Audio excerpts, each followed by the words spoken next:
Pas besoin de s'inquiéter, il n'y a rien d'alarmant sur l'évolution des travaux de modernisation de la route Kananga-Kalamba-Mbouji au Kasaï central.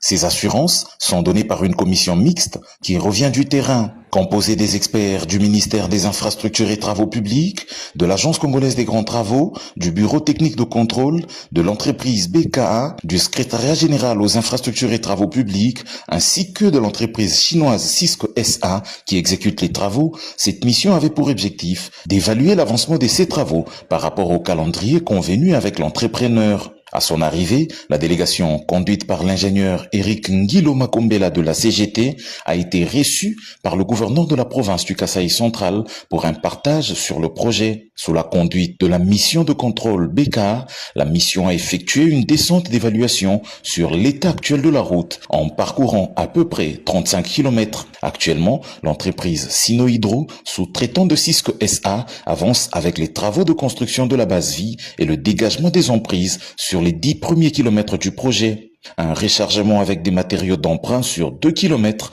est également déjà réalisé. Un projet de tout bénéfice de la vie de l'ingénieur Eric Ngilo. Projet exceptionnellement, par rapport à tous les autres projets, il aura un gabarit de 12 mètres avec 2 voies de circulation de 7 mètres, une fois 2, et 2 mètres et demi d'accotement de part et d'autre. Ce qui rend ce projet un standard élevé. Nous voulons tout à fait rassurer la population que le délai de 3 ans tel que défini par les autorités lors du lancement sera bel et bien respecté et que le standard final pour cette route est une route asphaltée avec un asphaltage de 5 cm de béton bitumineux.